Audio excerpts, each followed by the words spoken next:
Remember, I always say that there's no reason in the world to spend a minute of your life or a dollar out of your pocket building a brand you don't own.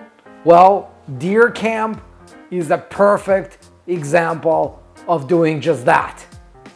My name is Andrei Mincov. I'm the founder of Trademark Factory, and in this video, I'm going to share my thoughts about yet another trademarking screw up. A company really wanted to use the name Deer Camp, even though they knew it was a name they couldn't own.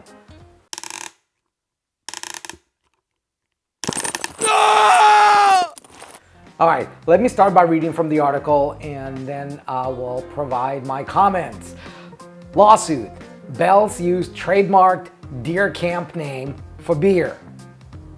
A Michigan company has filed a federal lawsuit against Bell's Brewery for allegedly infringing on one of its trademarks. Bug-Baits LLC is a Sterling Heights-based company that manufactures hunting attractants and hunting-themed products. The company has filed a lawsuit claiming Upper Hand Brewery, an Upper Peninsula division of Bell's, is using its Deer Camp trademark for a beer. In federal court documents, Bug-Baits says it has been using the Deer Camp trademark for multiple products since 2015. A modification to use the trademark, here's a typo here, an application to use the trademark for beer was also submitted to the USPTO last year, according to documents. Citing a USPTO attorney, the lawsuit says the trademarks are identical in appearance, sound, and meaning and have the potential to be used in exactly the same manner. As a result, Bell's trademark request was denied, the lawsuit says. The lawsuit says, despite being denied, Upper Hand Brewery went ahead and sold Deer Camp beer and other related merchandise. Bug-Baits is seeking financial compensation and for Bell's to stop using the name. So Bug-Baits released a statement on the lawsuit. Bug-Baits LLC is a Michigan-based women-owned company serving the archery, hunting, and outdoors community. As we celebrate our 5th year in business, we are working extra hard to establish Bug-Baits as a leader in a male-dominated industry, offering our consumers best-in-class and quality products. We've always taken great pride in acting ethically in our business endeavors and have been successful in establishing Bug-Baits products as well as the Deer Camp product line, including our Michigan roasted brand Deer Camp Coffee, a licensed Real Tree product, not only in Michigan, but nationally and internationally. Our Deer Camp trademark was registered with the United States Patent and Trademark Office in 2016. In 2017, Bell's applied to register the trademark for their upcoming Deer Camp beer to be sold under their Upper Hand division, but their application was rejected by the USPTO because it conflicted with our registered trademark. However, despite being notified of this conflict, Bell's moved forward and released their Deer Camp beer in the fall of 2018. We have made several efforts to find a friendly resolution to this matter, but Bell has shown no interest in working together to resolve the matter. Thus, as a small business, we were left with no choice but to engage legal counsel and file this lawsuit to protect our business, brand, and trademark rights. As for specific facts and legal arguments, please see the complaint that was filed with the court. And Bell's has not responded to a request for comment. So it's a great story. There's a great lesson there. So let me show you the application that the companies have. Let me show you that. All right, this is actually really interesting. There are 3 trademark applications in play here. The first one is Deer Camp that was filed in December of 2015. And it's now registered. And the interesting part about it is the current owner is Anthony Majowski. And if you remember, in their statement, they said that they're women-owned and operated company. But the trademark is not owned by the LLC. And it's not even owned by a woman. It's owned by Anthony Majowski. And it's interesting how this plays out. I'm really curious to know what does Anthony have to do with that LLC, and if they even know that the LLC does not own the trademark and that the individual owns it. Now, the second trademark, oh, actually no, still back on the first one. Here's what they had their trademark registered for. So artificial coffee and tea, beverages made of coffee, beverages with a coffee base. So all sorts of stuff that relate to coffee, artificial coffee, coffee substitutes, tea, and all sorts of stuff that has something to do with coffee. By the way, all of that is a massive overkill. If you're filing for a trademark, you don't really need to list every single possible variation of coffee. But as you will see, what happened with the other trademark is they ran into problems with exactly this one. So the beer company filed their trademark application in October of 2017, so 2 years later, and so that's Bell's Brewery, and they filed it for two classes, for beer and for insulating sleeve holders for beverage cans, okay? And they got an office action in January of 2018, and the office action said, hey, we got a problem. There is a likelihood of confusion, and they cited the other Deer Camp's mark, and they said that they own Deer Camp for all of these coffee-related products, and they say that we think it's too close. And then they evaluate the similarity of marks, and they say marks are compared in their entireties for similarities in appearance, sound, connotation, and commercial impression. And in a likelihood of confusion determination, the marks in their entireties are compared for similarities in appearance, sound, connotation, right? And so the marks are confusingly similar. And then they look at relatedness of goods. And what they found is that the compared goods need not be identical to find a likelihood of confusion. What they say is that the applicant's goods are insulating sleeve holders for beverage cans in Class 21 and beer, ale, and porter stout malt liquor in Class 32. So registrants' identified goods are, the coffee-related goods, as I mentioned, and the attached internet evidence consists of web pages from Modern Times, Two Brothers Artisan Brewing, and Ortega. The website evidence for Modern Times demonstrates that it brews and sells beer in addition to producing coffee in the form of coffee beans. So Modern Times also sells coffee tumblers, which are arguably related to applicants' insulated sleeve holders for beverage cans. The website evidence from Two Brothers Artisan Brewing shows that it brews and sells beer and also produces fresh coffee. Finally, the website evidence from Ortega highlights its beer and coffee. So the evidence establishes that the same entity commonly produces the relevant goods and markets the goods under the same mark, and the relevant goods are sold or provided through the same trade channels and used by the same classes of consumers at the same field of use. Therefore, applicants and registrants' goods are considered related for likelihood of confusion. So basically what the USPTO examining attorney says is that it's not uncommon for the same company to make both coffee and beer.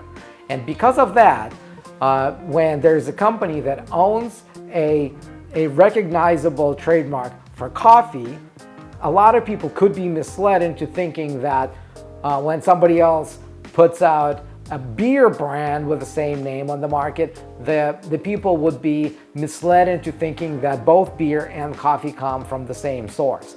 So this was a subjective decision of a trademark examiner. How related coffee and beer is really up to debate. But that was the objection that was raised in the office action against the beer brand. And as you see here, they never responded to it. So they never even attempted to find a way to respond to this office action. And let's see. Okay, so they never responded to that. And I'm wondering if they had an attorney.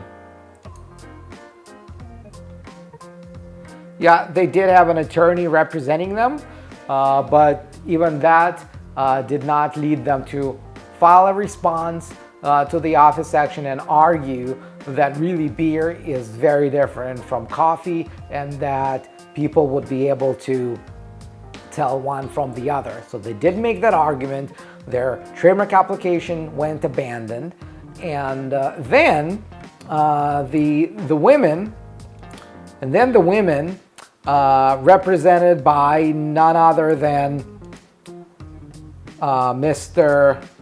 Majowski, Anthony, filed a new trademark. They filed a trademark in December of 2019, and this time around their trademark is for coffee mugs, coffee cups, teacups, all that stuff, and also beer, ale, lager, stout, and porter, malt liquor.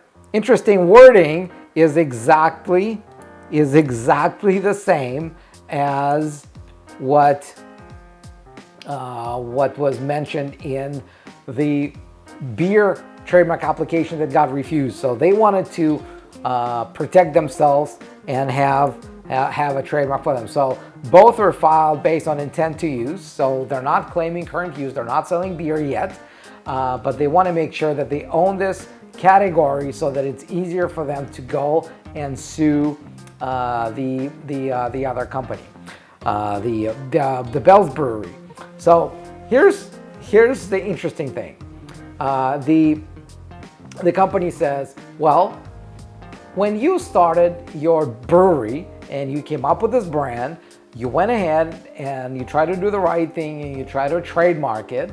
You got a slap on the wrist, but from the U.S.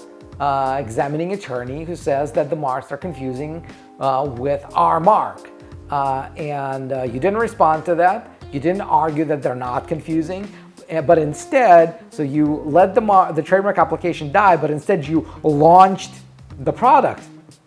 And if the marks are indeed confusingly similar, then it's trademark infringement for you to have done this. So that's why we're suing you. And to make our case better, we're also going to file a trademark for beer just to make sure we have an extra leg to stand on. Now, there's a few things here, a few things to notice. One, I'd be curious to see who filed the lawsuit, because if it's just the LLC, then the first question that would be asked is, who the hell is Anthony Majowski? And why is that Anthony owns a trademark and the LLC says they're a women-based business, but it's not about whether Anthony is a woman. It's not about whether the LLC is lying that they're founded and ran by women. What matters is that Anthony and the LLC are two separate legal entities, and that might cause an issue in terms of who is the appropriate party to act as a plaintiff. Because if you're claiming your rights that stem from the registered trademark, the lawsuit needs to have been filed by the owner of that trademark, and that's the first thing to pay attention to. The second thing to pay attention to is that the standards that USPTO uses to determine likelihood of confusion for the purposes of registration are very different from the standards that courts use for the purpose of establishing trademark infringement.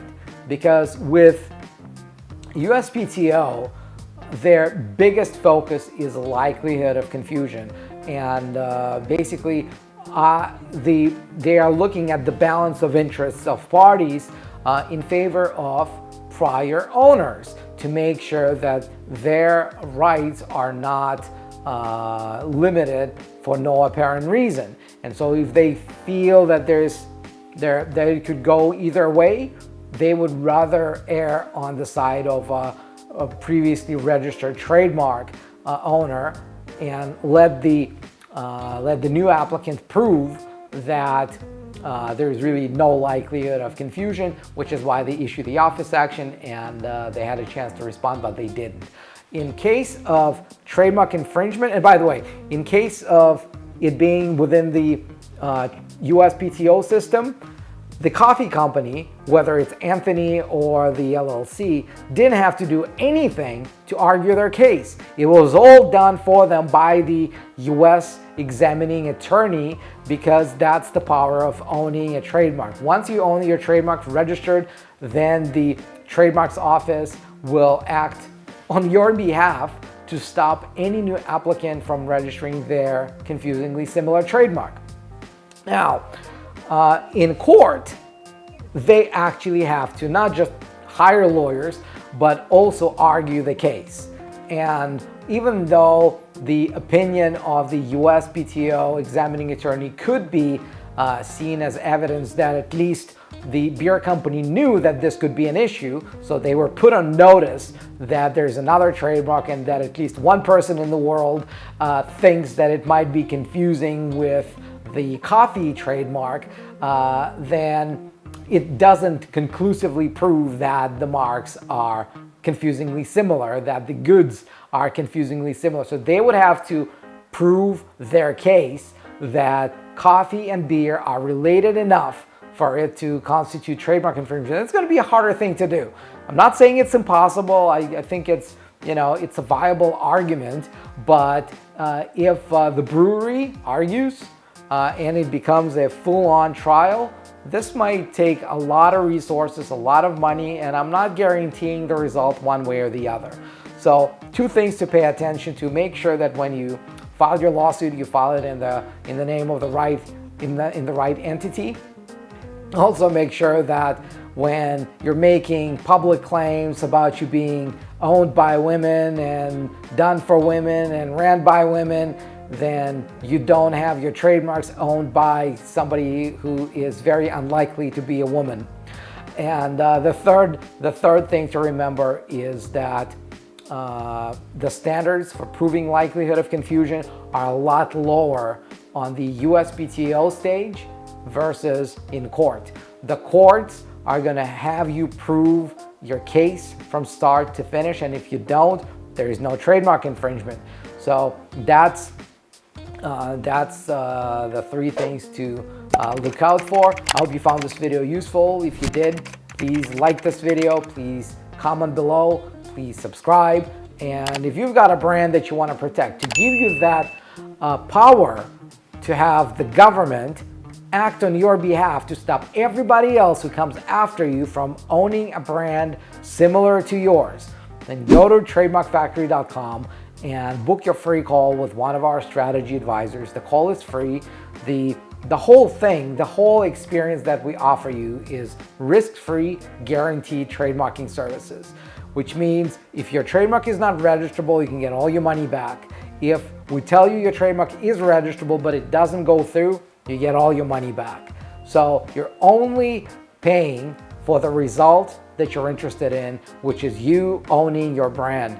And as this example shows, there's no reason in the world to spend a minute of your life or $1 out of your pocket building a brand you don't own, because that would be a brand that would either fail by itself because nobody wants your products or services, or it would be a brand that you would be eventually driven out of. Somebody's going to trademark it first, and then you're going to have a difficult dilemma on your hands what to do. Do you fight over it? Do you rebrand? Or maybe first you fight and then you rebrand because you failed at fighting.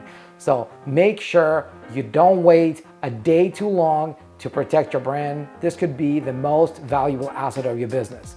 Until then, I will see you in the next video.